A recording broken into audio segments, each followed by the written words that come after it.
सीधा क्वेश्चन पे ही चलते हैं। चलिए, पहला प्रश्न आपसे पूछा गया है, स्वतंत्र भारत के पहले गवर्नर जनरल कौन थे, बताइएगा। भाई आपको ये बताना है कि जो स्वतंत्र भारत के पहले गवर्नर जनरल यहाँ पर थे, ये कौन थे, उत्तर दीजिएगा। लिखा लॉर्ड माउंटबेटन, ठीक है भाई, सी राजा गोपालाचारी, डॉक्टर राजेंद्र प्रसाद जी, या फिर सरदार पटेल जी, या फिर बच्चे सरदार पटेल जी, बताइएगा। जी बिल्कुल, है ना, वो शायद ऐसे ही हो गया था, ठीक है, नॉर्मल। और जैसे हो जाता है ना कभी कभार, किसी ऐसे ही हो जाता है, हम कुछ खा लेते हैं। मैंने उससे कल मैंने पिज्जा खाया था दिन में, तो शायद उसकी वजह से हो गया होगा, भगवान जाने। बाकी अभी I am feeling better. I am क्या, मैं तो ठीक ही हूँ अभी, मुझे क्या होगा ये बताओ। तुम्हारे होते मुझे क्या हो सकता है, तुम लोग मुझे कुछ होने दे सकते हो। चलो, तो तुम्हारे कंसर्न के लिए धन्यवाद, तुमने इतने सारे मैसेज किए उसके लिए धन्यवाद। तो यहाँ पर देखिएगा, भारत के पहले गवर्नर जनरल कौन है, ये पूछा गया है। आंसर दीजिएगा, क्या आंसर आएगा। अगर आपसे पूछ लेता, बताइएगा भारत के पहले भारतीय गवर्नर जनरल कौन थे। ठीक है भी, भारतीय गवर्नर जनरल अगर आपसे पूछा जाएगा कि भारतीय गवर्नर जनरल कौन थे, पहले भी यही थे, अंतिम भी यही थे, याद रखिएगा। पहले भी यही आ जाएंगे भारतीय में, और अंतिम भी यही आ जाते हैं। कौन आ जाते हैं बच्चे, सी राजा गोपालाचारी। लेकिन यहाँ पर भारतीय नहीं पूछा गया, खाली ये बता पूछा गया है कि पहले गवर्नर जनरल स्वतंत्र भारत के कौन थे। तो आप कहोगे मैम लॉर्ड माउंटबेटन। क्या कहोगे आप सभी, लॉर्ड माउंटबेटन। अगर यहाँ पर पूछ ले कि स्वतंत्र भारत के भारतीय गवर्नर जनरल पहले कौन आ जाते हैं, अंतिम, सी राजा गोपालाचारी। भारत के पहले राष्ट्रपति कौन थे, भाई भारत के पहले राष्ट्रपति कौन आ जाते हैं, सरदार वल्लभ भाई पटेल। भारत के पहले गृह मंत्रालय के मंत्री कौन थे बच्चे, ठीक है भाई। आप सभी कहोगे मैम ये आ जाते हैं आपके, लिख लीजिएगा। अगर आपसे पूछ ले, आप कहोगे मैम सरदार वल्लभ भाई पटेल। क्या कहोगे आप सभी, सरदार वल्लभ भाई पटेल। चलिए, अगला प्रश्न है, किस वेद को भजनों की पुस्तक के रूप में जाना जाता है। इनमें से किस वेद को हम भजनों की पुस्तक भी कहते हैं, बताइए। सबसे पुराना हो जाता है बच्चे ऋग्वेद। अगर हम बात करेंगे सबसे पुराना ऋग्वेद, ठीक है भी, सबसे पुराना जो वेद है बच्चे, ये कौन सा है आपका। आप कहोगे मैम सबसे पुराना वेद हो जाता है आपका ऋग्वेद। आप मुझे ये बताइए कि चार वेदों के बारे में, ठीक है भी, चार वेदों के बारे में आपको मुझे यहाँ पर जानकारी देनी है कि क्या हो जाएगा आपका राइट आंसर। ऋग्वेद होता है, सामवेद है, यजुर्वेद है, अर्थवेद है। अब ये बताइएगा कि चारों में अंतर क्या हो जाता है, उत्तर दीजिए फटाफट। तो ऋग्वेद में क्या है आपके, आप बेसिकली हम बात करें पूजा पाठ मंत्रों की बात करें, हम स्तुति की बात करें, हम मंत्रों की बात करें, जैसे आपने पढ़ा भी होगा कि गायत्री मंत्र का उल्लेख कहाँ पर मिलता है आपको, ऋग्वेद में। भी गायत्री मंत्र का उल्लेख कहाँ पर मिलता है आपको, ऋग्वेद में मिलता है। तो ये स्तुति मंत्रों से संबंधित हो जाता है। सामवेद जो आएगा बच्चे, ये संगीत और गायन। तो जो गीत आते हैं बच्चे, ये किस में आ जाते हैं, संगीत और गायन में आ जाते हैं। तो यहाँ पर सामवेद आंसर आएगा। यजुर्वेद में यज्ञ की विधियां, जो यज्ञ होता है, यज्ञ की विधियां और कर्म कांड, इसे आप कह सकते हैं, ये आपका आ जाता है बच्चे। अर्थवेद में आपको जादू टोना औषधि उपचार ये सब देखने को मिलेगा, ठीक है भी, जादू टोना औषधि आदि, ये आपको अथर्ववेद में क्या है बच्चे, देखने को मिलता है। तो हमारे कितने वेद हो जाते हैं, आप देख सकते हैं आसानी से, यहाँ पर हमारे चार वेद हो जाते हैं, याद रखिएगा। ठीक है बच्चे, आई बात समझ में, क्या कहोगे आप सभी, चार हो जाते हैं, लिख लीजिएगा, वेरी वेरी इंपॉर्टेंट। पूछा भारत छोड़ो आंदोलन किस शहर से शुरू हुआ था, बताइएगा। भारत छोड़ो आंदोलन की शुरुआत किस शहर से हुई, बताइए। 1942 में। कब हुआ था बच्चे, आप कहोगे मैम 1942 में। क्विट इंडिया मूवमेंट कहाँ से शुरू हुआ है, उत्तर दीजिएगा। भारत छोड़ो आंदोलन कहाँ से शुरू होता है बच्चे, 1942 में। ये आपको आंसर देना होगा, बताइएगा क्या हो जाएगा आपका यहाँ पर राइट आंसर। जल्दी जल्दी से बताइए, फटाफट से आंसर दे दीजिएगा कि आप सभी यहाँ पर इस प्रश्न का जो सही उत्तर देंगे बच्चे, वो क्या देंगे, बताइएगा। तो यदि हम बात करें दिल्ली बॉम्बे कलकत्ता अहमदाबाद, दिल्ली बॉम्बे कलकत्ता अहमदाबाद भारत छोड़ो आंदोलन। ग्वालियर टैंक मुंबई से, क्या कहोगे आप सभी, ग्वालियर टैंक मुंबई से इसकी क्या होती है बच्चे, शुरुआत होती है। अरुणा आसफ अली थी, ठीक है भाई, आप सभी जानते होंगे अरुणा असफ अली के बारे में। इनके द्वारा यहाँ पर क्या किया गया था बच्चे, ध्वजारोहण भी किया गया था, याद रखिएगा। अरुणा असफ अली का संबंध हरियाणा से रहता है बच्चे, ध्यान देना। कहाँ से रहता है, आपके हरियाणा से, ध्यान देंगे आप सभी। तो यहाँ पर बात की गई क्विट इंडिया मूवमेंट, ठीक है, 1942 में गांधी जी के द्वारा इसकी शुरुआत हुई है। कहाँ से, ग्वालियर टैंक मुंबई से। अगला प्रश्न है कि भारतीय राष्ट्रीय कांग्रेस के पहले सत्र की अध्यक्षता किसके द्वारा की गई है, बताइएगा। सभी आंसर दीजिएगा कि भारतीय राष्ट्रीय कांग्रेस के आईएनसी के पहले सत्र की अध्यक्षता किसने की। भारतीय राष्ट्रीय कांग्रेस मतलब आईएनसी 1885 में क्या होती बच्चे, स्थापना होती, किसके द्वारा, एओ ह्यूम के द्वारा इसकी स्थापना होती है। इसका पहला अधिवेशन में कब होता है, 1885 में। पहले अधिवेशन में जो अध्यक्षता की जाती है वो की जाती बच्चे डब्ल्यू.सी. बनर्जी के द्वारा। किनके द्वारा बच्चे, लिख लीजिएगा, डब्ल्यू.सी. बनर्जी के द्वारा, यानी कि व्योमेश चंद्र बनर्जी। पहले अधिवेशन की अध्यक्षता मुंबई में किसके द्वारा की जाती है, व्योमेश चंद्र बनर्जी के द्वारा की जाती है। ठीक है बच्चे, लिख लीजिएगा।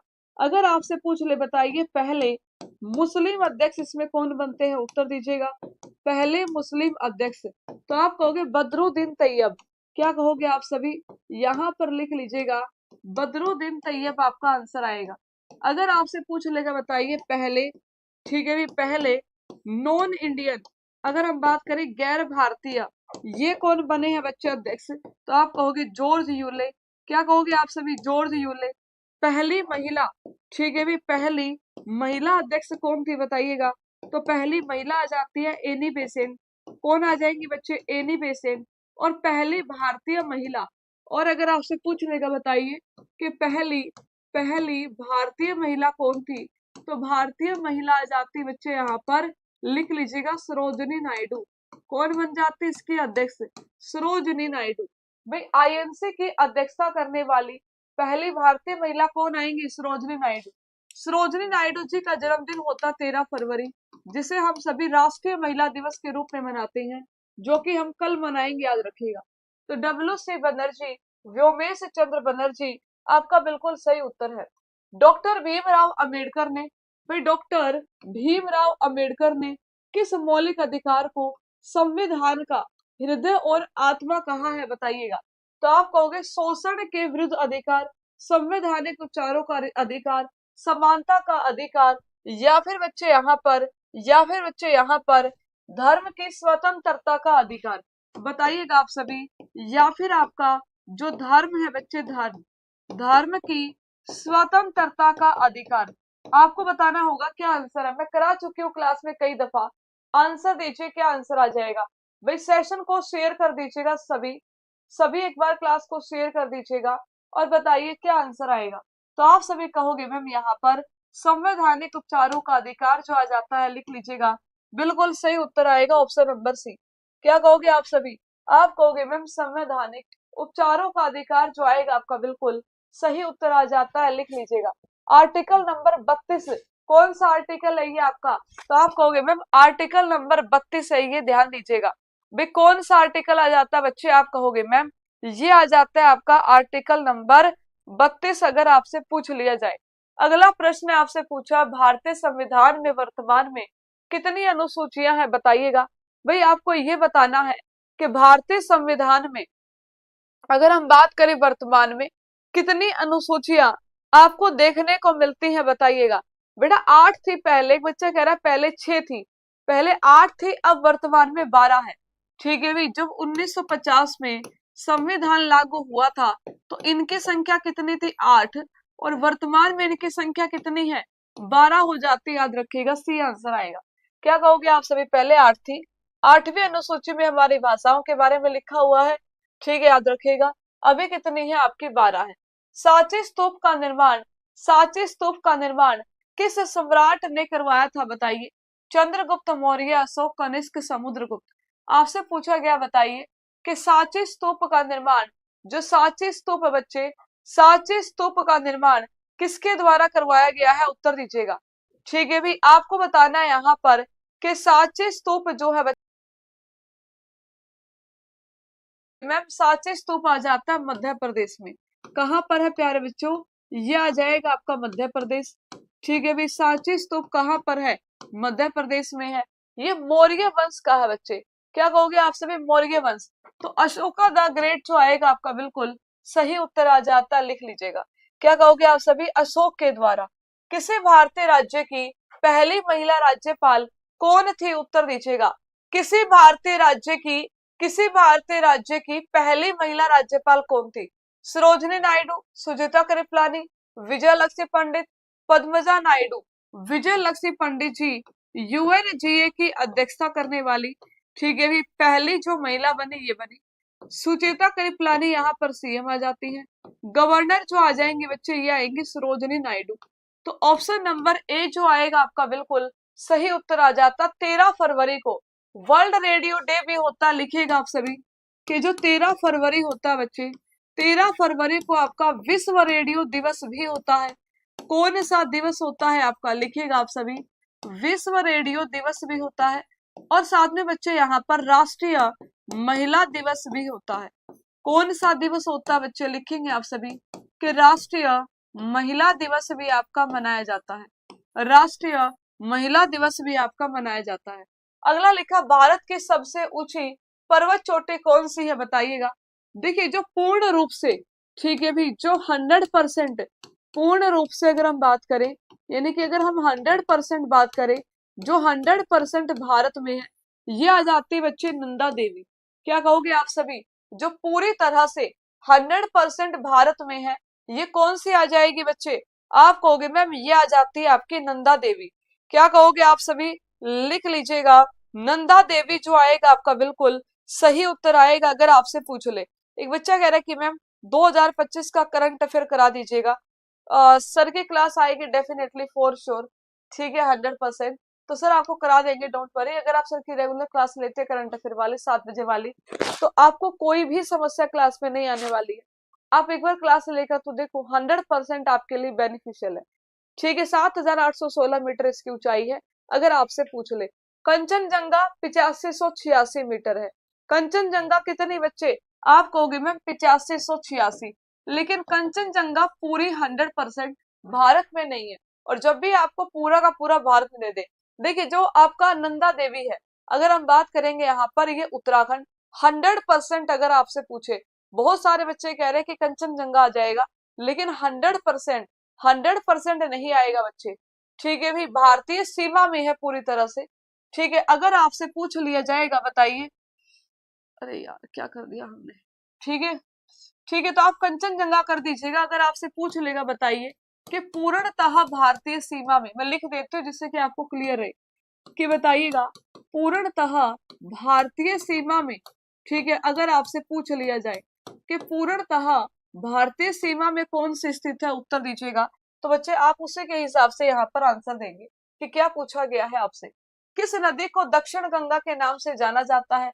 तो आप कहोगे मैम यहाँ पर दक्षिण गंगा आपसे पूछी गई है, बताइएगा। क्या कहोगे आप सभी? दक्षिण गंगा जो है बच्चे आपसे पूछी गई है, उत्तर दीजिए। क्या हो जाएगा आपका यहाँ पर राइट आंसर? जल्दी से बताएंगे आप सभी, फटाफट से उत्तर दीजिएगा कि आपसे पूछा गया है कि दक्षिण गंगा कृष्णा है, कावेरी है, गोदावरी है, या फिर बच्चे आपकी महानदी है। ठीक है भाई, या फिर बच्चे आपकी महानदी है, उत्तर दीजिएगा। भाई सभी का आंसर आना चाहिए। बेटा देखो दोनों क्वेश्चन अलग है। अगर आपसे पूछ लिया जाता है, दोनों क्वेश्चन अलग होते हैं। अगर आपसे पूछ ले कि बताइए अनडिस्प्यूटेड, अनडिस्प्यूटेड, ठीक है भी, पूरी तरह से, और ये आपकी भारत, ठीक है भी, भारत। और अगर हम बात करेंगे आपके नेपाल, ठीक है भी, भारत और नेपाल के बॉर्डर पर है ना, भारत और नेपाल के बॉर्डर पर है। तो आपका आंसर आता है बच्चे यहाँ पर कौन सा? आप कहोगे कंचनजंगा। लेकिन अगर आपसे पूछ लेगा, बताइएगा अनडिस्प्यूटेड, यानी कि जिस पर कोई विवाद ना हो, और अगर आपसे पूछ ले एंटायरली इन इंडिया, पूर्णतः भारत में, पूरी तरह से, यानी कि कोई किसी से बॉर्डर वॉर्डर नहीं, पूरी तरह से, तो फिर आपका आंसर आ जाता है नंदा देवी। यानी कि दोनों ही क्वेश्चन घुमा फिरा के पूछता, ध्यान से आंसर दीजिएगा। अगर पूरी तरह से पूछा गया है तो आप सभी क्या कहोगे? आप कहोगे मैम नंदा देवी आ जाता पूरी तरह से। तो वो वहां पर आप एक क्लियरिटी रखिएगा, अगर आपको थोड़ा सा भी इसमें कंफ्यूजन हुआ है कि कौन सी आ जाएगी कौन सी नहीं आएगी। ठीक है भाई, अगर आपसे पूछ ले एंटायरली लोकेटेड इन इंडिया, ये क्वेश्चन पेपर में लिखा हुआ आता है, ये लिखा हुआ आएगा आपके एग्जाम में कि पूरी तरह से भारत में। तो आप यहाँ पर नंदा देवी आंसर दीजिएगा। ठीक है भी, क्या आंसर दोगे आप? नंदा देवी आंसर दोगे, ध्यान देना। तो अकॉर्डिंगली आंसर देना है। दक्षिण गंगा किसे कहा जाता है बता दीजिएगा। सभी बच्चे आंसर दीजिए कि दक्षिण गंगा किसे कहेंगे आप सभी। भारत की सबसे बड़ी नदी कौन सी आ जाती बच्चे? ये आ जाती है गंगा। उसी प्रकार से दक्षिण भारत की सबसे बड़ी नदी कौन सी है? आपकी गोदावरी। क्या कहोगे आप सभी? गोदावरी आ जाती है, लिख लीजिएगा। अगर आपसे परीक्षा में पूछ लेता दक्षिण गंगा किसे कहा जाता है, तो आप सभी कहोगे गोदावरी को कहा जाता है, लिख लीजिएगा। किसे कहा जाता है बच्चे? गोदावरी। भाई प्रायद्वीपीय भारत की सबसे बड़ी नदी कौन सी आ जाती है? आपकी गोदावरी आ जाती है, लिखेंगे आप सभी। कौन सी है बच्चे? लिख लीजिएगा, गोदावरी। ये इसका उद्गम कहाँ से होता है? नासिक, त्र्यंबकेश्वर नासिक से, लिख लीजिएगा। त्र्यंबकेश्वर, त्र्यंबकेश्वर नासिक से क्या होता है बच्चे? इसका उद्गम होता है, लिख लीजिएगा। ठीक है भी, त्र्यंबकेश्वर नासिक से क्या होता है बच्चे? इसका उद्गम होता है, ध्यान दीजिए। लिखा काजीरंगा नेशनल पार्क कहाँ पर है? उत्तर दीजिएगा। सभी आंसर दीजिए। आपको माउंटेन पीक क्लियर हुई ना? पर्वत चोटी वाला क्वेश्चन क्लियर है ना? आपको डाउट नहीं रहना चाहिए। काजीरंगा नेशनल पार्क कहाँ पर है? उत्तर दीजिए। आपको बताना ये कहाँ पर है, देखिएगा। ओरांग आ जाए आपके पेपर में, डिब्रू सैखोवा नेशनल पार्क आ जाए आपके पेपर में, ठीक है भी, काजीरंगा आ जाए बच्चे आपके पेपर में, ठीक है भी, मानस आ जाए बच्चे आपके पेपर में, नामेरी आ जाए बच्चे आपके पेपर में, दिहांग पटकाई आपसे पूछ लिया जाए। भाई क्या पूछ लिया जाए आपसे? दिहांग पटकाई आपसे पूछ लिया जाए, राय मोना बच्चे आपसे पूछ लिया जाए। ये सभी के सभी कहाँ पर आ जाते हैं? आपके असम राज्य में आ जाते हैं। भाई ये सभी के सभी कहाँ पर है? असम। तो बी जो आएगा आपका बिल्कुल सही उत्तर आ जाता है, असम राज्य जो आएगा आपका यहाँ पर राइट आंसर। अभी हाल ही में खंजर एक्सरसाइज, एक एक्सरसाइज है, एक युद्ध अभ्यास है जिसका नाम है खंजर। इसका आयोजन भी कहाँ पर हुआ है बच्चे? असम राज्य में हुआ है। कहाँ पर हुआ? असम राज्य। पाक जलड मरुमध्य भारत को किस देश से अलग करता है बताइएगा। आपको बताना है कि ये भारत को, ठीक है भाई, बताइएगा आप सभी कि ये भारत को किससे अलग करता है। आंसर देंगे आप सभी। क्या हो जाएगा बच्चे आपका राइट आंसर? जल्दी जल्दी से बताइए, फटाफट से आंसर दीजिएगा, फटाफट से आंसर दीजिएगा। क्या हो जाएगा बच्चे आपका राइट आंसर? बेटा इसे हम दक्षिण गंगा भी कहते हैं, क्या दिक्कत है इसमें? कोई प्रॉब्लम नहीं है। आंसर दीजिएगा, क्या हो जाएगा आपका बिल्कुल राइट आंसर इस प्रश्न का? आपके सामने है प्रश्न, सभी को आंसर देना है। तो आप कहोगे मैम देखिएगा भारत और श्रीलंका। तो मैं नोटिस करती हूँ आप लोग बहुत सारे क्वेश्चन में ना गलत क्वेश्चन पे बहस कर जाते हो, मतलब जहां पे आप लोग गलत होते हो लेकिन आपको लगता है आप सही हो। तो यानी कि या तो आपने थ्योरी ठीक से पढ़ी नहीं है, यानी कुछ ना कुछ तो गड़बड़ है दया। ठीक है, और अगर इतनी गड़बड़ है, इतनी गड़बड़ है, तो फिर एक काम करो, थ्योरी पढ़ो अच्छे से। ठीक है, क्या करो फिर, अगर इतनी गड़बड़ लग रही है ना तो थ्योरी व्योरी पढ़ो, और उसके लिए बैच है अभी। ठीक है, अभी भी अगर आप चाहो तो यूपी होमगार्ड का बेड़ा पार थ्योरी बैच ले सकते हो। ठीक है, इसमें थ्योरी प्लस प्रैक्टिस बुक भी मिलेगी। 149 रुपए इसकी फीस है। ठीक है, 23 फरवरी से इसमें क्लास जो है बच्चे शुरू होने वाली है। ठीक है, तो आप सभी इसको जो है ज्वाइन करके अपनी शानदार तैयारी कर सकते हो। अगर अभी भी आपको लग रहा है कि आप छुटको मुटको क्वेश्चन में क्लैरिटी नहीं ले पा रहे हैं, तो डेफिनेटली आप एक बार मैम एक बार क्वेश्चन चेक कर लेना, कौन से वाला। ठीक है मैम, भारत की सबसे ऊंची चोटी K2 है, इसलिए तो कहा है कि पूरा पढ़ो है, इसलिए कहा जाता है कि आधा अधूरा ज्ञान नहीं रखना चाहिए। ठीक है, आधा अधूरा ज्ञान नहीं रखना चाहिए, नहीं तो क्या हो जाती है, दिक्कत हो जाती है जीवन में। अरे इतना अच्छे से समझा दिया कि जो K2 है बच्चे वो भारत में नहीं है। ठीक है भी, POK पाकिस्तान ऑक्यूपाइड कश्मीर में लोकेटेड है, तो उसे हम क्या कहेंगे, उसे हम इंडिया में नहीं कहेंगे। तो अब पेपर में भावना में मत जाना कि POK हमारा है। ठीक है, मैं तो यही करके आऊंगा। ठीक है मैम, पहले नंदा देवी सही है। हाँ मैंने आपको समझा दिया कि नंदा देवी आप कब करोगे, जब आपको दिया होगा पूरी तरह से भारत में स्थित पर्वत चोटी कौन सी है, नंदा देवी। अगर आपसे जनरली लिखा है तो आप वहां पर कंचनजंगा भी करके आ सकते हैं, दिक्कत वाली बात नहीं है। ठीक है, विवेक सर ने करवाया तो मैंने बता तो दिया, और कैसे बताऊं, और कैसे बताऊं, एक बात बताओ। अब इतना लिख के समझा दिया, इतना लिख के बता दिया, अनडिस्प्यूटेड भारत नेपाल बॉर्डर पर कंचनजंगा है। ठीक है, एंटायरली पूरी तरह से भारत में नंदा देवी है। ठीक है, पूरी तरह से भारत में नंदा देवी लिख के तो बता दिया, और कैसे बताऊं, और कैसे बताऊं, अनडिस्प्यूटेड भारत नेपाल बॉर्डर पर कंचनजंगा है। ठीक है, एंटायरली पूरी तरह से भारत में नंदा देवी है। ठीक है, पूरी तरह से भारत में नंदा देवी लिख के तो बता दिया, और कैसे बताऊं, और कैसे बताऊं ये बताओ, है? अब और कैसे बताऊं, अब चोटी पे चढ़ के चिल्ला के बताऊं ये बताओ, है? ठीक है, ये बताओ मुझे, अब और कैसे बताऊं, और कैसे बताऊं? ठीक है, तो ये जो लिखा ना मैंने पूर्णतः भारतीय सीमा में, ये नंदा देवी है। ठीक है, नंदा देवी अनडिस्प्यूटेड।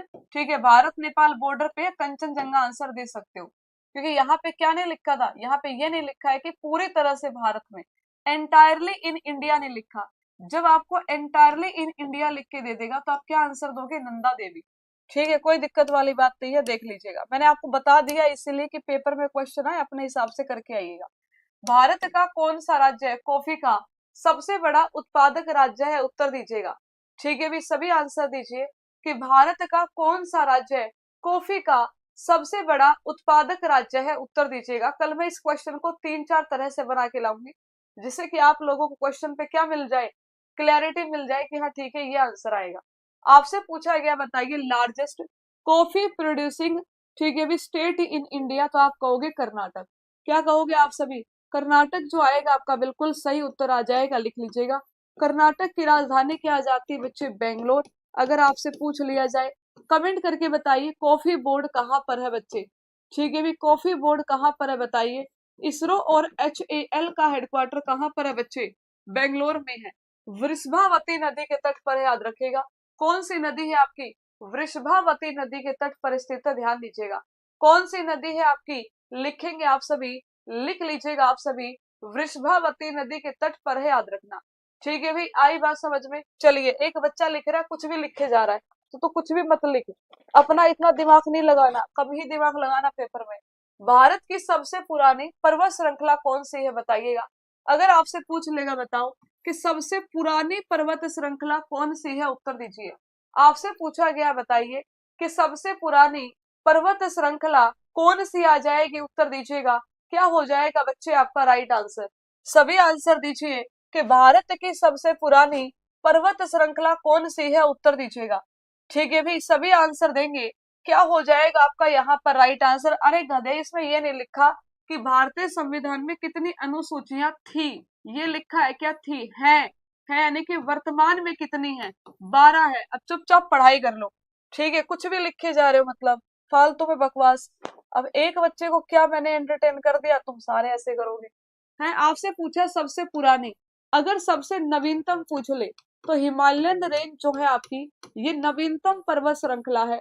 पुरानी आ जाती है बच्चे आपकी अरावली। कौन सी आ जाती है आपकी, अरावली आ जाती है। और अरावली की जो सबसे ऊंची चोटी है, ये आ जाती है गुरु शिखर। अरावली का विस्तार गुजरात, ठीक है भी, गुजरात, राजस्थान, राजस्थान, हरियाणा, ठीक है भी, हरियाणा, दिल्ली। दिल्ली में जो आपका रायसीना हिल्स है, ठीक है भाई, ये अरावली का ही हिस्सा है, याद रखिएगा। है ना, रायसीना हिल्स जो है आपका, याद रखिए। ठीक है बच्चे, क्या कहोगे आप सभी, अरावली जो आएगा आपका बिल्कुल सही उत्तर आएगा। मानव शरीर के किस ग्रंथि को मास्टर ग्रंथि कहा जाता है बताइएगा। आपसे पूछा गया बताओ कि मानव शरीर के किस ग्रंथि को हम मास्टर ग्रंथि के नाम से जानते हैं। अब देखते हो कौन गलत आंसर देता, फटाफट बताइएगा कि मानव शरीर के किस ग्रंथि को हम मास्टर ग्रंथि भी कहते हैं, उत्तर दो। मैंने आपको बताया था कि जब भी मास्टर ग्रंथि पूछ ले तो आप सभी क्या आंसर दोगे, यहाँ पर पिट्यूटरी। ठीक है भी, पीट दिया, पिट्यूटरी, पीटा, ठीक है, किसी ने, मास्टर ने, तो पिट्यूटरी ग्लैंड बिल्कुल सही उत्तर आ जाता है, लिख लीजिएगा। क्या कहोगे आप सभी, पीयूष ग्रंथि आपका बिल्कुल सही उत्तर है, कोई बात नहीं। विटामिन ए की कमी से कौन सा रोग होता है बताइएगा। देखिए, विटामिन सी की कमी से आपको हो जाती है बच्चे स्कर्वी, ठीक है, जिसे आप कहते हैं स्कोर्बिक एसिड। विटामिन डी की कमी, जिसे आप कैल्सीफेरोल कहते हो, रिकेट्स हो जाता है। विटामिन ए की कमी से, जिसे आप कहते हैं बच्चे रेटिनोल, नाइट ब्लाइंडनेस हो जाता है। और विटामिन B1 की कमी से, जिसे आप कहते हैं यहाँ पर थियामिन, बेरी बेरी रोग हो जाता है, याद रखिएगा। क्या कहोगे आप सभी, बेरी बेरी नामक एक बीमारी हो जाती है। ठीक है, ध्यान दीजिएगा, कौन सी बीमारी है, बेरी बेरी। तो A D सारे एक्स के सारे आप सभी अच्छे से याद रखिएगा, ये आपसे एग्जाम में पूछे जाते हैं। दो प्रकार के विटामिन होते हैं, मैंने आपको बताया था, एक होते हैं वसा में घुलनशील और एक होते हैं बच्चे जल में घुलनशील। जल वाले हो जाते हैं बी और सी, ठीक है भी, तो याद रखिएगा डब्ल्यू यानी कि वाटर, बी और सी। विटामिन बी विटामिन सी जल में घुलनशील है। वसा में आ जाते हैं बच्चे ए डी ई के, क्या कहोगे आप सभी? Vitamin A, vitamin D, vitamin E, vitamin के, ये सभी के सभी क्या है बच्चे? आप कहोगे मैम वसा में घुलनशील होते हैं। साधारण नमक का रासायनिक नाम क्या होता है बताइएगा। आपको बताना है कि जो नमक है जिसे आप खाते हैं, टेबल सोल्ट जो होता है बच्चे, टेबल सोल्ट जो होता है बच्चे, इसका जो वैज्ञानिक नाम होता है ये क्या होता है बताइएगा। Sodium bicarbonate, sodium chloride, sodium hydroxide, calcium bicarbonate. तो यहाँ पर आंसर आ जाता है NaCl। NaCl का मतलब होता है सोडियम क्लोराइड। तो यहाँ पर आंसर आएगा ऑप्शन नंबर बी। क्या कहोगे आप सभी? सोडियम क्लोराइड यानी कि option number B is right answer लिखेगा। लेकिन टेलीफोन, ट्रिंग ट्रिंग, ठीक है, बैल बजी, किसने आविष्कार किया था? उत्तर दीजिएगा। तो टेलीफोन का आविष्कार आपसे पूछा गया है, बताइए क्या हो जाएगा आपका यहाँ पर राइट आंसर? सभी आंसर बताइएगा, सभी आंसर देंगे, बताइए क्या हो जाएगा आपका राइट आंसर? आपसे पूछा गया, बताइए, आपसे पूछा गया, बताइएगा कि यहाँ पर किसके द्वारा बच्चे आविष्कार किया गया है? उत्तर दीजिए क्या आंसर आएगा। अगर हम बात करते हैं बच्चे बल्ब के बारे में, ठीक है भी, तो यहाँ पर लिख लीजिएगा, सभी नोट करेंगे, Thomas Alva Edison, Alexander Graham Bell, मैंने कहा ना ट्रिंग ट्रिंग किया यानी कि टेलीफोन का आविष्कार किया गया, ठीक है। तो यहाँ पर आपका क्या आंसर आ जाएगा? Option number B is right answer. Indian School of Mines किस शहर में है बताइए। आपको बताना है कि इंडियन स्कूल ऑफ माइंस जो आ जाता है बच्चे, इंडियन स्कूल ऑफ माइंस जो आएगा बच्चे, ये किस शहर में है? उत्तर दीजिएगा, सभी आंसर दीजिए। 7 बजे करंट अफेयर की क्लास आती है, सभी जरूर लिया कीजिएगा, ठीक है। करंट अफेयर वाली क्लास बहुत ही अच्छी और बहुत ही बढ़िया, डेली करंट अफेयर वाली क्लास 7 बजे है। अभी जो क्वेश्चन है आपके मिक्स क्वेश्चन है, करंट अफेयर भी है, जीके भी है आज, ठीक है। अगर आपको ये क्लास टॉपिक वाइज चाहिए तो मुझे वो बताइएगा। यहाँ पे आंसर दीजिएगा, क्या आंसर आ जाएगा? 1926 में, ठीक है भी। कब स्थापना हुई है बच्चे? आप कहोगे 1926 में स्थापना हुई थी। कहाँ पर हुई थी? धनबाद में, लिख लीजिएगा। धनबाद जो आएगा आपका बिल्कुल सही उत्तर आएगा। कोल कैपिटल ऑफ इंडिया कहा जाता है धनबाद को। क्या कहा जाता है बच्चे? ये झारखंड में है, लिख लीजिएगा। ये कहाँ पर है? झारखंड। इसे कहा जाता है कोल कैपिटल ऑफ इंडिया। क्या कहा जाता है बच्चे? इसे कहा जाता है यहाँ पर कोल कैपिटल ऑफ इंडिया कहा जाता है, लिखेगा। लेकिन किस शहर को भारत की सिलिकॉन वैली कहा जाता है बताइएगा, कि किस शहर को भारत की सिलिकॉन वैली कहा जाता है, बताइए क्या आंसर आएगा। Silicon valley of India, garden city of India, garden city of India, science city of India, space city of India, science city, space city, ये सभी के सभी जो नाम है ये आप कहोगे मैडम जी बेंगलुरु के आ जाते हैं, लिख लीजिएगा। सिलिकॉन वैली क्या कहोगे आप सभी? आप कहोगे मैम बेंगलुरु। अगर आपसे पूछ लेगा, बताइए क्वांटम वैली, अगर आपसे पूछ ले कि क्वांटम वैली कहाँ पर विकसित, तो आप कहोगे मैम अमरावती। क्या कहोगे आप सभी? अमरावती जो आएगा बच्चे आपका बिल्कुल सही उत्तर आ जाएगा, लिख लीजिएगा। क्या कहोगे आप सभी? आप कहोगे मैम क्वांटम वैली अगर आपसे पूछ लिया जाता है तो आंध्र प्रदेश का अमरावती। कथकली किस राज्य का शास्त्रीय नृत्य है बताइएगा। आपसे पूछा गया, बताइए कि जो कथकली होता है बच्चे ये किस राज्य का शास्त्रीय नृत्य हो जाता है? उत्तर दीजिए। देखिए यहाँ पर ध्यान दीजिएगा, एक होता है आपका कथक, अगर हम बात करें, लिखेगा आप सभी कुचिपुड़ी, ठीक है भी। कौन सा डांस है बच्चे? कुचिपुड़ी। और यहाँ पर आएगा बच्चे कथकली, ठीक है। इस पे लिखेगा आप सभी मोहिनी अट्टम। और क्या लिखेंगे आप सभी? मोहिनी अट्टम। और बच्चे लिखेगा आप सभी मणिपुरी, एक नृत्य होता है आपका मणिपुरी। बी से आता है बच्चे भरतनाट्यम। क्या कहेंगे आप सभी? बी से हो जाता है आपका भरतनाट्यम। ओ से हो जाता है बच्चे ओडिसी, ठीक है भी। कौन सा हो जाता है? ओडिसी। सा से होता है बच्चे सत्रिया। क्या कहेंगे आप सभी? सत्रिया। हमारे पास ये क्लासिकल डांस होते हैं किसके हिसाब से? संगीत नाटक अकेडमी के हिसाब से, याद रखिएगा, ठीक है भी। संगीत नाटक अकेडमी। आपसे पूछा कथकली, तो देखिएगा कली की बात की गई है और मोहिनी दोनों ही कहाँ पर है बच्चे? केरल में है। कली आ जाए मोहिनी आ जाए, क्या आंसर करके आएंगे आप सभी? केरल करके आएंगे, लिख लीजिएगा, बी आंसर आएगा।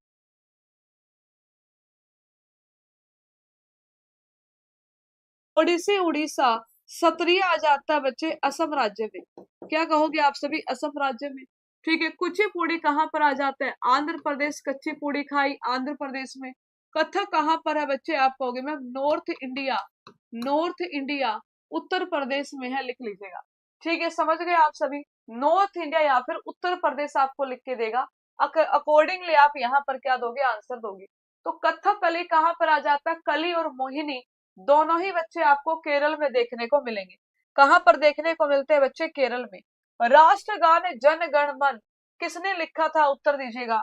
आपको बताना है कि जन गण मन जो लिखा गया है बच्चे, ये किसके द्वारा लिखा गया है? उत्तर दीजिएगा। साथ में ये बताइएगा कि जन गण मन को बच्चे कब अपनाया गया था? उत्तर दीजिए। सभी आंसर दीजिएगा कि जन गण मन को कब अपनाया गया है, बताएंगे आप सभी। क्या हो जाएगा आपका बिल्कुल राइट आंसर? देखिए, अगर हम गाने की बात करते हैं, 11 दिसंबर 1911 आ जाता है। रविंद्रनाथ टैगोर जी के द्वारा रचित है आपका 24 जनवरी, लिख लीजिएगा आप सभी कि 24 जनवरी 1950 में इसे जो है बच्चे अपनाया गया। यहाँ पे आंसर आ जाएगा रविंद्रनाथ टैगोर। जो इसका प्रकाशन हुआ था बच्चे सबसे पहले, वो कौन सी पत्रिका में हुआ था? तत्व बोधिनी पत्रिका, लिख लीजिएगा। अगर आपसे पूछ ले कि बताइए प्रकाशन किस पत्रिका में हुआ, तो आप सभी क्या आंसर देंगे? तत्व बोधिनी पत्रिका जो आएगा आपका राइट आंसर आएगा। क्या आंसर आ जाएगा बच्चे? तत्व बोधिनी पत्रिका, बिल्कुल सही उत्तर आएगा। वंदे मातरम, वंदे मातरम का एक आज बहुत ही इंपॉर्टेंट करंट अफेयर भी है, तो आप सभी देख लीजिएगा। ठीक है, वंदे मातरम। तो वंदे मातरम की रचना किसके द्वारा की गई है? आपके बंकिम चंद्र चट्टोपाध्याय जी के द्वारा आनंद मठ में ये रचित है बच्चे, याद रखिएगा। ठीक है भाई, आई बात समझ में? तो दोनों ही क्वेश्चन आप सभी अच्छे से याद रखिएगा। कोणार्क का सूर्य मंदिर किस राज्य में है? बताइए। आपको बताना है कि कोणार्क का सूर्य मंदिर कहाँ पर है? उत्तर दीजिएगा।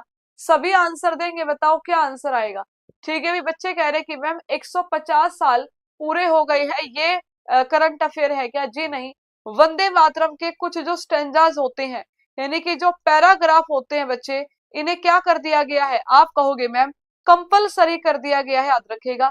ऐसे करके कुछ न्यूज है आपकी। ठीक है सर, पढ़ाएंगे, आप देख लेना कि क्या क्या बताते हैं।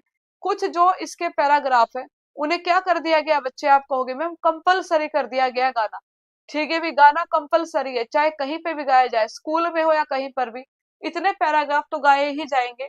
ठीक है, ध्यान दीजिएगा। कोणार्क का सूर्य मंदिर उड़ीसा, उड़ीसा जो आएगा बच्चे आपका राइट आंसर आ जाएगा। ठीक है भी, Orissa is the right answer. Orissa में ही बच्चे आपको लिंगराज मंदिर, ठीक है भी, लिंगराज मंदिर, पुरी यात्रा, ठीक है बच्चे लिखिएगा आप सभी, पुरी यात्रा, ये सभी कहाँ पर है? उड़ीसा में ही आपको देखने को मिलते हैं, लिखेंगे आप सभी। नुआखाई उत्सव, ये भी कहाँ का उत्सव आ जाता है? लिखिएगा आप सभी, उड़ीसा राज्य का। भी किस राज्य का है? लिखेंगे आप सभी, उड़ीसा राज्य। मोढेरा सन टेम्पल कहाँ पर है?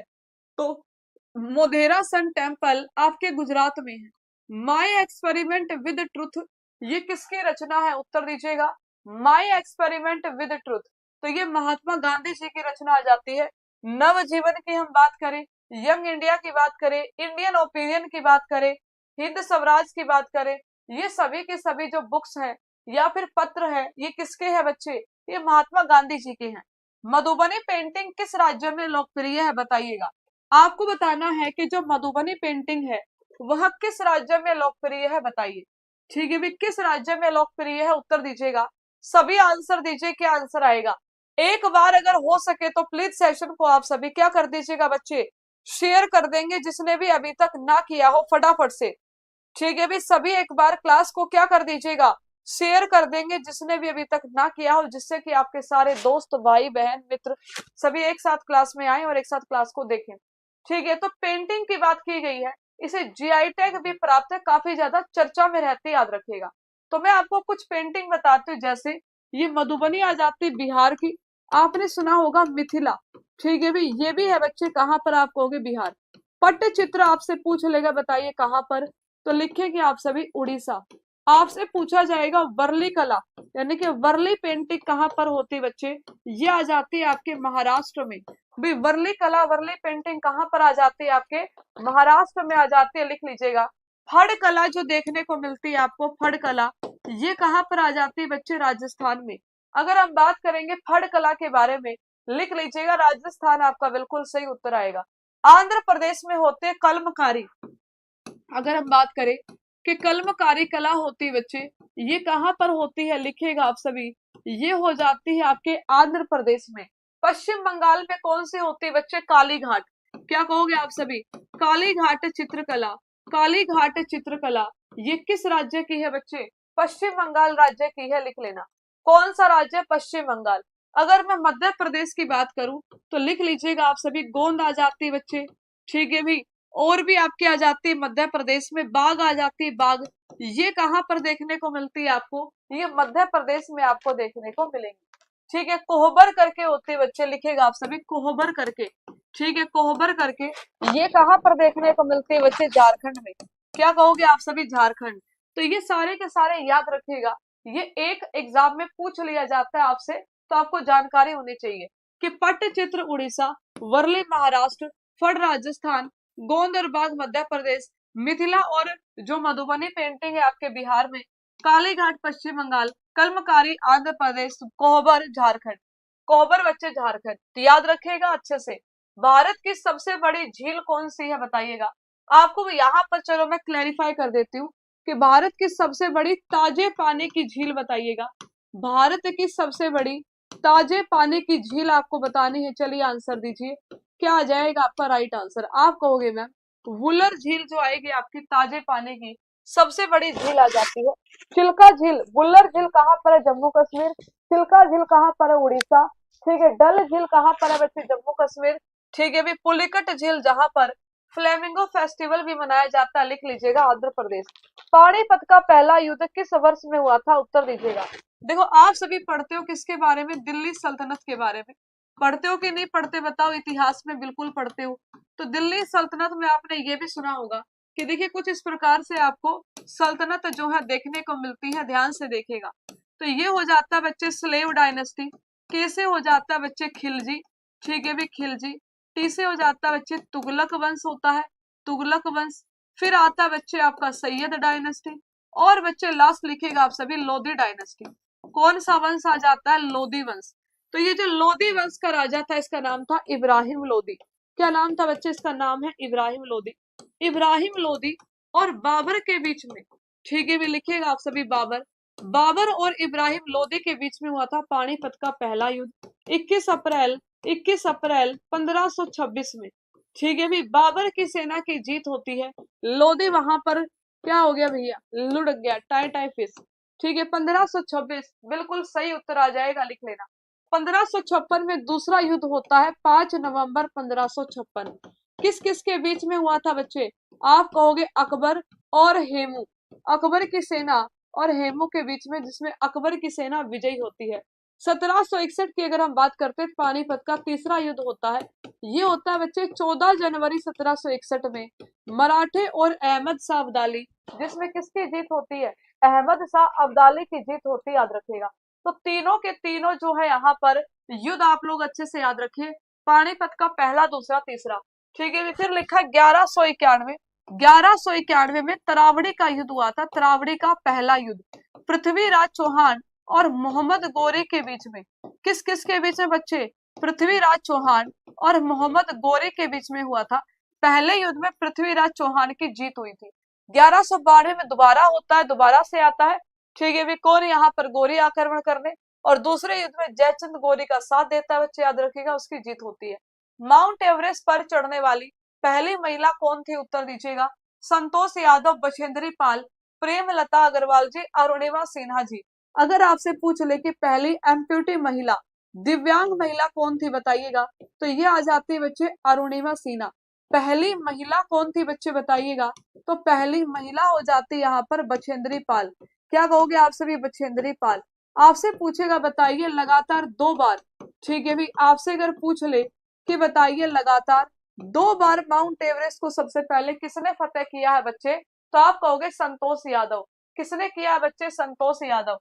यहाँ पर थोड़ा सा गौर फरमाइएगा, यहाँ पर थोड़ा सा आप ध्यान देंगे। क्या बीमारी है, अरे ताजे पानी की सबसे बड़ी झील बतानी है, कोई बीमारी बीमारी है तुम्हें, ये बताओ। है आपको सोल्ट वाटर लेक नहीं बतानी मुझे, आपको ये बतानी है मीठे पानी की सबसे बड़ी झील कौन सी है, बताइए। ठीक है, अगर आपको कुछ नहीं पूछा गया, लार्जेस्ट ओवरऑल अगर पूछ लेगा तो भी गलत है तुम्हारा। अगर ओवरऑल पूछ ले, अगर आपसे लार्जेस्ट ओवरऑल पूछ ले तो आंसर आएगा वेबनाथ झील। ये कौन साइंटिस्ट है आज क्लास में, है वेबनाथ लेक आती जो केरल में है ओवरऑल। ठीक है, जो कि ऑप्शन में दी नहीं है, इसलिए मैंने कहा कि ताजे पानी की सबसे बड़ी झील जम्मू कश्मीर में भारत में ताजे पानी वाली कौन सी है बच्चे, वुलर झील है।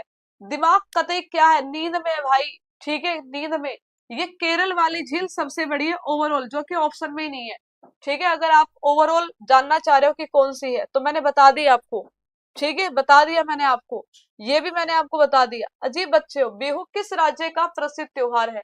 साल में 3 बार मनाया जाता है अलग अलग अवसर पे, जैसे नव वर्ष पे मना लिया, ठीक है भी, फिर आपका ये मकर संक्रांति पर माघ बिहू हो गया, तो ये साल में 3 बार होता है। ठीक है, असम राज्य में होता है, लिख लीजिएगा। कहाँ पर बच्चे, असम राज्य में। बीजू आएगा आपका, बिल्कुल सही उत्तर आएगा, लिख लीजिएगा। ठीक है भी, नुआखाई मैंने आपको बताया उड़ीसा। ठीक है, ध्यान दीजिएगा। आपसे मणिपुर में एक बहुत ही इंपोर्टेंट क्वेश्चन बनता है, बताओ कि तैरता हुआ नेशनल पार्क भारत के किस राज्य में है, तो ये मणिपुर में किबुल लामजाओ। कौन सा है, किबुल लामजाओ। नागालैंड में आपको हॉर्नबिल फेस्टिवल, कौन सा फेस्टिवल, लिख लीजिएगा। इसे आप कहते हैं लैंड ऑफ फेस्टिवल्स कहा जाता है। ये आपको नागालैंड में बच्चे देखने को मिलता है, ध्यान दीजिएगा। अगला लिखा है कि भारत के लौह पुरुष के रूप में किसे जाना जाता है, उत्तर दीजिएगा। भारत के लौह पुरुष के रूप में किसे जाना जाता है, आयरन मैन ऑफ इंडिया किसे कहेंगे आप, सरदार वल्लभ भाई पटेल जी। 31 अक्टूबर को इनकी जयंती को हम सभी राष्ट्रीय एकता दिवस के रूप में मनाते हैं। क्या कहोगे आप सभी, 31 अक्टूबर को राष्ट्रीय एकता दिवस के रूप में मनाते हैं, याद रखेगा। बुलंद दरवाजा कहां पर है, उत्तर दीजिए। सभी को आंसर देना है कि बुलंद दरवाजा कहां पर है, बताइएगा। मैंने सारे दिवस कराए हुए कि किसकी जयंती को किस रूप में मनाया जाता है, अगर आपने नहीं देखा है तो प्लीज आप देखिएगा। बुलंद दरवाजा फतेहपुर सीकरी उत्तर प्रदेश में आपको देखने को मिलता है, अकबर के द्वारा, ठीक है भी, निर्माण कराया गया था गुजरात पर विजय के पश्चात। तो यहाँ पर आंसर आ जाएगा फतेहपुर सीकरी, लिखेगा फतेहपुर सीकरी। भारत में आरटीआई अधिनियम, भारत में आरटीआई एक्ट किस वर्ष पारित किया गया था, उत्तर दो। आपको बताना है कि भारत में आरटीआई एक्ट जो आया है बच्चे, ये किस वर्ष में आया है, उत्तर दीजिएगा। ऐसा नहीं है, आप डाउट पूछ सकते हो, लेकिन डाउट पूछो ना। अब हर क्वेश्चन में ही बोलोगे नहीं नहीं ऐसा नहीं ऐसा है, तो फिर मैं क्या कहूंगी, ये बताओ। मैं यही कहूंगी कि भाई पढ़ ले। ठीक है, जितने डाउट आ रहे साथ साथ मैं क्लियर करती जा रही हूँ कि चलो ठीक है, यहाँ पे बच्चों को डाउट होगा। एक क्वेश्चन था नंदा देवी वाला, चलो मान लेती हूँ कि वहां पर आपको हल्का फुल्का कंफ्यूजन लग गया होगा। बाकी किसी क्वेश्चन में ऐसा है ही नहीं कि आपको लगे कि डाउट है। ठीक है, वो इनकम्प्लीट क्वेश्चन है कि सबसे बड़ी झील कौन सी है, चिल्का नहीं आएगी वहां पर। ठीक है, ताजे पानी की पूछेगी वुलर झील आंसर आएगा, ओवरऑल पूछेगा वेबनाथ झील आंसर आएगा। मानने को तैयार नहीं हो, बताओ क्या करूं। 15 जून 2005, लिख लीजिएगा कि 15 जून 2005 जो आएगा बच्चे, बिल्कुल सही आंसर आ जाता है। ये वो दिन था बच्चे, ये वो तारीख है जब इसे पारित किया गया। देखो अब तो आपके लिए आसानी है क्योंकि पारित पूछा है, डेट नहीं दी, साथ में तारीख नहीं लिखी, तो आप तुक्का लगा दोगे कि 2005 आंसर आएगा। लेकिन अगर तारीख दी होती तो 15 जून होगा। पूरी तरह से कब लागू किया गया है, यानी कि लागू कब होता है ये, तो ये लागू होता है बच्चे 12 अक्टूबर 2005 में। कब लागू होता है बच्चे, आप कहोगे मैम 12 अक्टूबर 2005 में लागू होता है, याद रखेगा। आरटीआई एक्ट की बात की गई है, आरटीआई अधिनियम 2005 का है, इसमें भी 2002 आंसर दे रहे हैं। भारत की सबसे लंबी नदी कौन सी है, उत्तर दीजिएगा। सभी आंसर दीजिए कि भारत की सबसे लंबी नदी आपसे पूछा गया है, बताइएगा क्या हो जाएगा आपका, बिल्कुल सही उत्तर बताएंगे आप सभी, क्या आंसर आएगा फटाफट से बताइएगा। बेटा एशिया की सबसे बड़ी ब्रैकिश वाटर लेगून लेक जो आ जाती है, ठीक है, अगर आपको अभी भी डाउट है मैं बता दूं कि एशिया की largest brackish water lagoon lake, कल मैं तुम्हें लेक ही कराऊंगी, कल झीलें ही कराती हूँ, तुम्हें झीलों में घुमाती हूँ कल। चलो ये कौन सी आ जाएगी बच्चे, चिल्का आ जाएगी। यहाँ पे आंसर लिख लीजिएगा आप सभी, गंगा नदी 2525 किलोमीटर। इसकी सबसे बड़ी सहायक नदी आ जाती है बच्चे, कौन सी, यमुना। डांडिया किस राज्य का लोकप्रिय नृत्य है, डांडिया है, गरबा है। ठीक है भी, अब हवाई की हम बात करें, ये कहाँ पर किए जाते हैं, गुजरात में। कहाँ पर, गुजरात में। लावणी कहाँ पर होता है, तमाशा कहाँ पर, महाराष्ट्र में। अगर हम बात करें कलबेलिया, सुई सीनी, ठीक है भाई, ये कहाँ पर हो जाते हैं बच्चे? राजस्थान में। मध्य प्रदेश में एक बहुत ही बढ़िया डांस होता है जिसका नाम होता है मटकी डांस, ठीक है भाई। कौन सा बच्चे? मटकी डांस, ये हो जाता है बच्चे मध्य प्रदेश में।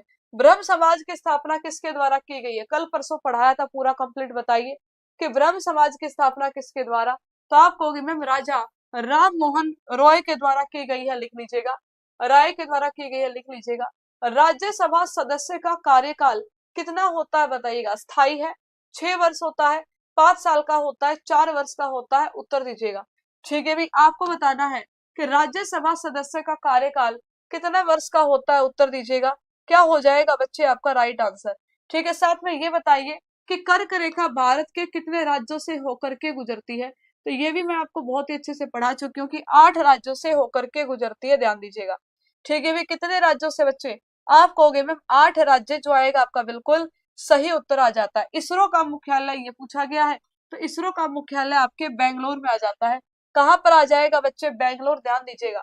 जिन बच्चों ने अभी तक होमगार्ड की तैयारी अच्छे से नहीं करी है, अभी भी लग रहा है कि नहीं हम तो जो मैम सही बताती है वो तुम्हारे लिए गलत होता है, और जिसे मैं गलत बताती हूँ तुम्हारे लिए सही होता है, मतलब कि अगर आपने अभी तक अच्छे से प्रॉपरली तैयारी नहीं की है, तो कहते हैं ना जब जागो तब सवेरा वाली बात है, अभी भी वक्त है।